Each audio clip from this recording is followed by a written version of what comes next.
Dear friends, आप सभी का फिर से स्वागत है इंडिया के largest question paper and solution providing channel पे। आज हम देखेंगे साइंस का question paper with answer, class 9th का 2020 का जो एग्ज़ाम हुआ है उसका।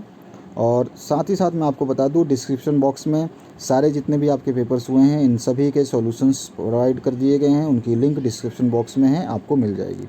चलिए स्टार्ट करते हैं। जनरल इंस्ट्रक्शंस हैं, इनको पढ़ लेना है आपको ताकि आप ओएमआर सीट में कोई गलती ना करें। उसके बाद में हम जो क्वेश्चंस हैं उनको स्टार्ट करते हैं। तो सबसे पहले आपको बताना है एसआई यूनिट ऑफ एक्सेलरेशन, यानी त्वरण का एसआई मात्रक क्या होता है। तो उसका होता है आंसर मीटर पर सेकंड स्क्वायर। सारे आंसर्स हरे कलर में हाईलाइट कर दिए गए हैं, जो इंग्लिश मीडियम के स्टूडेंट हैं उनके लिए भी और जो हिंदी मीडियम के स्टूडेंट्स हैं उनके लिए भी।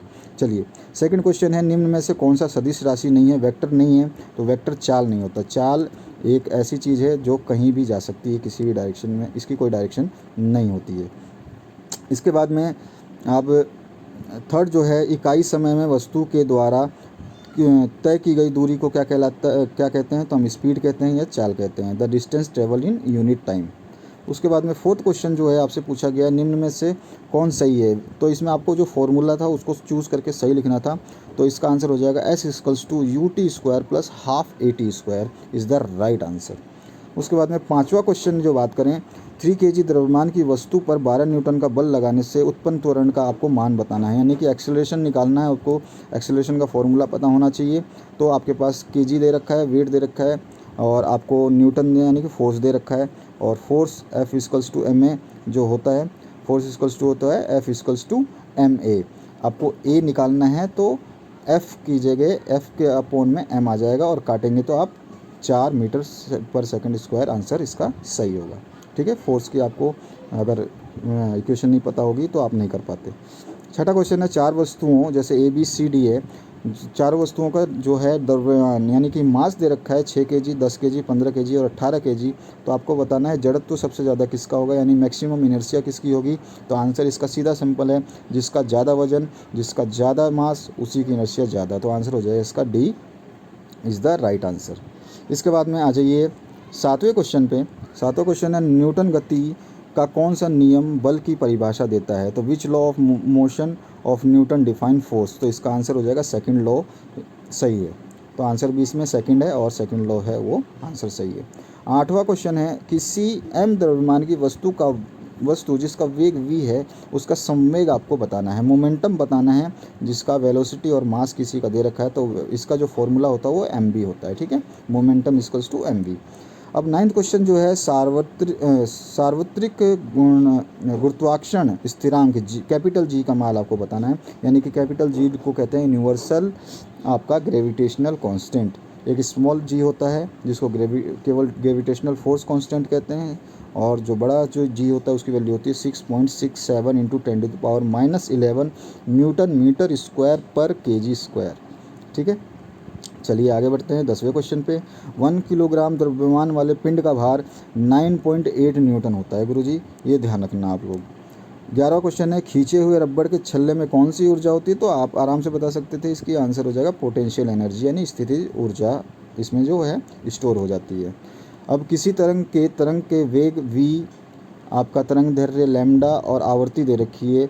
तो इसमें आपको संबंध स्थापित करना है। तो इसका first option is the right answer, v Neeta lambda हो जाएगा।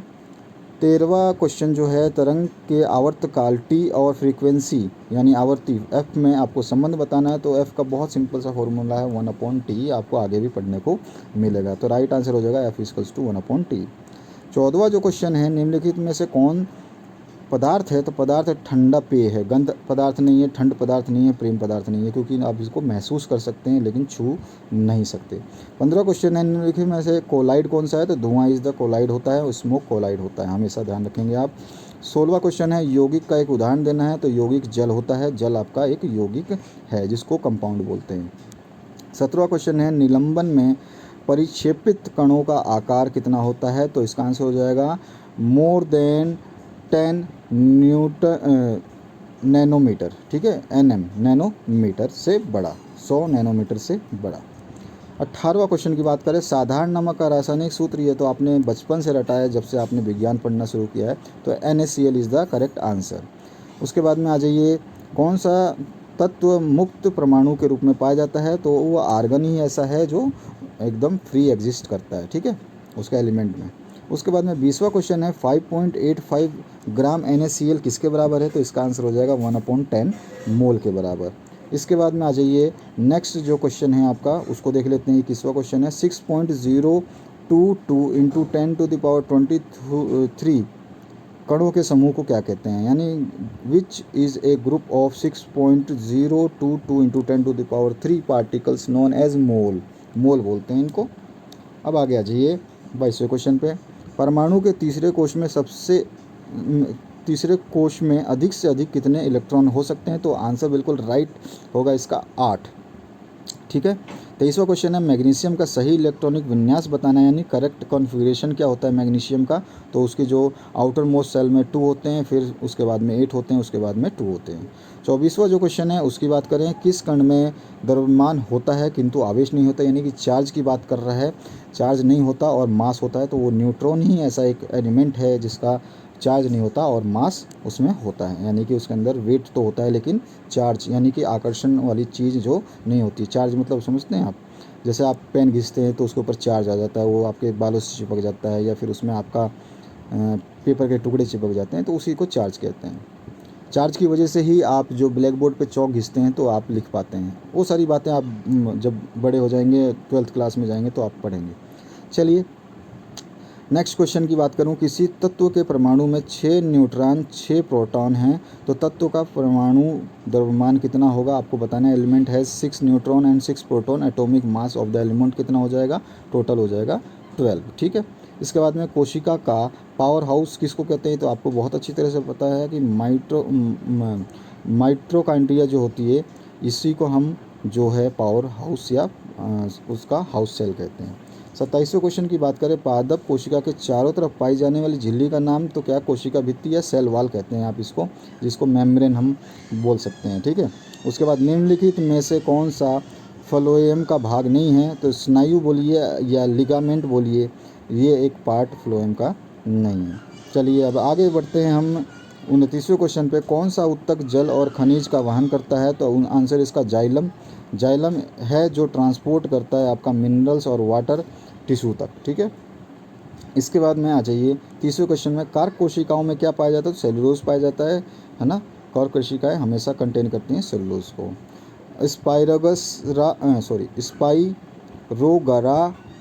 स्पाइरोगेरा जो है ये क्या है, तो एक थैलोफाइट है ये, ठीक है, एक थैलोफाइट है ये।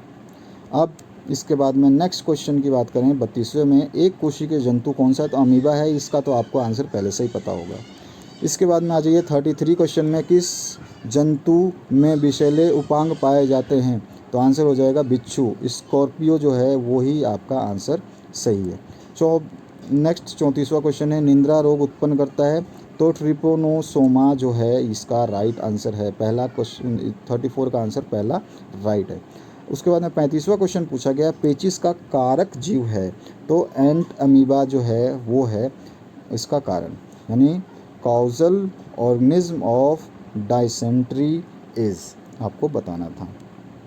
इसके बाद आ जाइए 36 क्वेश्चन पे, आयन मंडल का विस्तार कितना है, तो ये आपको अच्छी तरह पता होगा, 80 से 640 किलोमीटर तक होता है, 80 to 640 किलोमीटर्स एक्सपांशन होता है आयन स्पेयर का।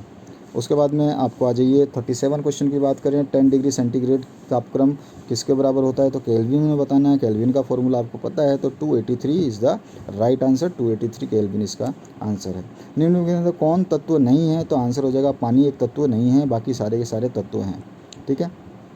एलिमेंट पानी एलिमेंट नहीं हो सकता है और नहीं होता है। एलिमेंट मतलब जिसमें आप जो आपके आयन्स हैं वो बहुत ही जो बॉन्डिंग होती है उसकी थोड़ी सी अलग टाइप की होती है। आपको इसके बारे में डिटेल में नेक्स्ट क्लास में आप जब जाएंगे तो पढ़ाए जाएंगे। उसके बाद 39 जो दूध के उत्पादन में क्रांतिकारी वृद्धि को क्या कहते हैं, तो श्वेत क्रांति बोलते हैं या वाइट रिवोल्यूशन आप बोल सकते हैं इसको। और इसके बाद में आ जाइए 40वां और लास्ट क्वेश्चन जो है आपका, एथिलीन डाइब्रोमाइड EDB है, क्या है, ये धूमक है, यानी फ्यूमीगेंट है। फ्यूमीगेंट मतलब ये क्या होता है, जैसे आप किसी चीज़ को अपने एरिया में से जीवाणुओं को, विषाणुओं को हटाना चाहते हैं तो वहाँ फ्यूमिगेशन करते हैं। उस टाइप का जो फ्यूमिगेशन मतलब ये धुआं ही एक तरह से आप मान लीजिए, नहीं आपकी गाड़ियाँ घूमती हैं गलियों में मच्छर भगाने के लिए, वो भी फ्यूमिगेशन ही एक तरह से होता है। तो ये वीडियो देखने के लिए आपका बहुत बहुत धन्यवाद। सारी प्लेलिस्ट बना दी गई है, आप देख सकते हैं। वीडियो के डिस्क्रिप्शन में आपको प्लेलिस्ट मिल जाएगा, सारे के सारे सोल्यूशन मिल जाएंगे। बने रहें चैनल के साथ, हमेशा आपकी मदद में ये चैनल बना रहेगा। और कमेंट करना ना भूलें, अगर हमारा कोई आंसर गलत है तो कमेंट करके हमें ज़रूर बताएं। Thank you very much for watching this video.